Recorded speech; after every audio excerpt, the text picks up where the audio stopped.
I don't even need to explain why WWE doesn't want you to watch this clip. What's good in the hood? Just hold it down, trying to take care of business. Keep it up. I'm a This is just one of the many clips in this video that WWE does not want you to see. In fact, this video might get blocked, so stick around till the end so you don't miss anything. After WWE had finished filming an episode of Smackdown in 2014, Michael Cole was chatting with his boss, Vince McMahon, through their headsets. The WWE network had just launched, so the company really wanted to promote it. Unfortunately, Cole, being a commentator, was the one who had to constantly plug the network, much to the fans' annoyance. In some leaked audio, you can hear Michael Cole getting upset and talking back to Vince McMahon. Do you want me to say that every time? Because I said this load of times tonight. Okay. Yes, sir. So you want... Yes, sir. Yep. Okay, I got it, sir. I just didn't know if you want me to hit it every time, but I'll do that from now on. Okay, you got it. Thank you. Knowing the stories of how angry Vince McMahon can get, I would love to know what McMahon said to Michael Cole. Now, this is really ironic when you think about it. After Lita cheated on her boyfriend, Matt Hardy, with Edge in real life, it of course became a WWE storyline. Lita and Edge were an on-screen couple, and after Edge won the WWE Championship, the two decided to get rated R. The night after Edge's victory, he and Lita had a live celebration in the ring. Seeing a bed in a wrestling ring was pretty weird, but this is what WWE wanted to show people. What WWE did not want to show is what happened to Lita. As the two were doing the deed, the camera accidentally caught Lita's exposed chest. The camera cut away, and WWE was quick to remove this footage. It's kind of ironic that WWE wanted a live celebration, but didn't want anyone getting naked. 2 days after 9/11, WWE hosted a live edition of Smackdown with a very patriotic theme. Wrestlers and other WWE personnel shared their thoughts and words of hope during the show, and it was overall a very feel-good moment. WWE does not shy away from the fact that they did this show, but there is one clip that they've gone out of their way to get rid of. What's so controversial about it? Just watch. A few years ago, some people tried to destroy my family. They attacked my father's reputation, they attacked my mother's reputation, and they attacked the World Wrestling Federation. They tried to rip us apart, but all they did was make my family stronger. And that's exactly how America feels right now. What Stephanie McMahon was referring to was the steroid trial of the mid-90s. In 1994, Vince McMahon was charged with distributing illegal steroids to his wrestlers. While McMahon was not found guilty, it doesn't seem like Vince McMahon was totally innocent either. This made it all the more insensitive when Stephanie McMahon was comparing a court case against her father to nearly 3,000 innocent people being killed. That's why it's not surprising that WWE has erased this moment from its history. Originally, Dean Ambrose was not supposed to be part of the Shield. Instead, WWE planned on having Ambrose make his main roster debut by himself and feud with Mick Foley. They actually began a storyline too, but it didn't start on TV. During the weekend of WrestleMania 28 in 2012, Mick Foley was at a hotel meeting with fans. Dean Ambrose, who was wrestling for WWE's development company FCW at this time, approached Foley and said Mick had to be held accountable. I do. Hey, John. Hey. Dean Ambrose, FCW. Nice to meet you. Remember, This was, I killed you it. ruined a generation. You're responsible for a lot of this wrong. You need to be held accountable. All the 14-year-old kids ruin their lives. Name one 14-year-old kid.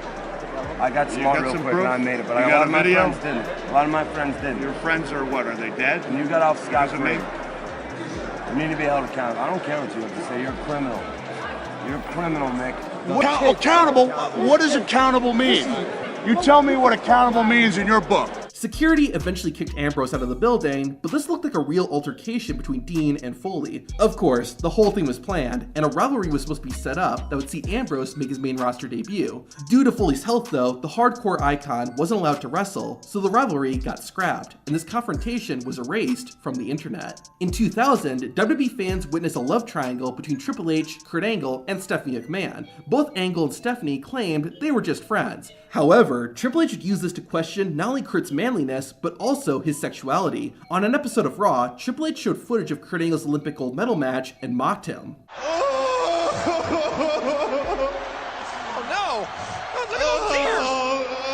However, that's not the reason WWE doesn't want you to see this video. As mentioned, Triple H also questioned Kurt Angle's sexuality, which led to some offensive jokes. You see, here is Kurt Angle, the 1996 Olympics, Atlanta.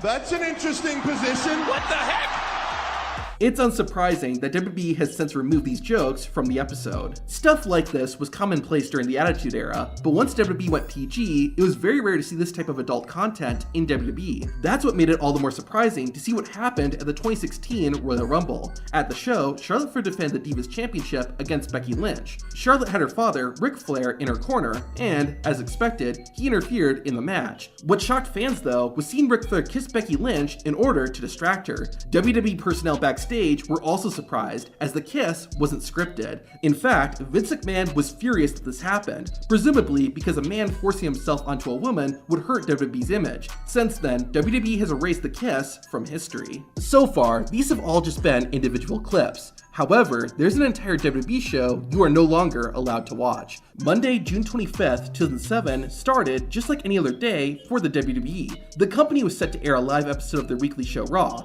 However, hours before the show started, one of the wrestlers was not at the arena. That wrestler was Chris Benoit. It was soon discovered that Benoit, as well as his wife and son, were found dead in their Atlanta home. With the shocking news, the original plans for Raw were scrapped, and the show ended up becoming a tribute to Chris Benoit.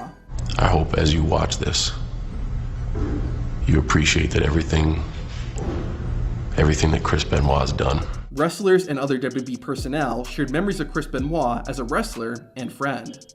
Chris thought it was so cool that I married Triple H. He was one of the only people that just was so genuinely happy for us. He said he thought it was so cool. However, there's a very good reason you can't watch the show. As WWE was broadcasting the Benoit tribute show, authorities found out who killed the Benoit family. As they learned, Chris had murdered his wife and son, then took his own life. Just one day after praising and celebrating Chris Benoit, WWE did a complete 180. Last night on Monday Night Raw, the WWE presented a special tribute show, recognizing the career of Chris Benoit. However, now some 26 hours later, the facts of this horrific tragedy are now apparent. Therefore, other than my comments, there will be no mention of Mr. Benoit's name tonight. It's no shock that WWE has banned the Chris Benoit tribute show, and Benoit's name, in general, has been a taboo subject in wrestling. A lot of times, if there's something WWE doesn't want you to see, they'll do it during a commercial break. However, thanks to smartphones, this doesn't work so well anymore. During commercial breaks, WWE's production crew will often do things like change the ring mat if it gets dirty, get props and decorations set up for an upcoming segment on the show, and other things like that. However, there was one commercial break incident that basically ruined wrestling. The March 13th, 2020 episode of Smackdown was at the beginning of the pandemic era. WWE hosted the show from inside their performance center with no fans in attendance. One of the matches on the show was a women's tag team match. Other than the lack of a crowd, the match started off normally. After a bit, the show went to a commercial break. However, there was a technical glitch for some viewers, and the cameras went back to the show too early. Because they thought nobody was watching, the wrestlers broke character and stopped wrestling each other. It was something you never thought you would see, but there it was. Eventually, once the commercial break officially ended, the women got back into character and returned to wrestling. During the 2019 WWE Hall of Fame, Bret Hart and the late Jim Neidhart were being inducted for their tag team accomplishments. However, while Bret was giving his speech, this happened.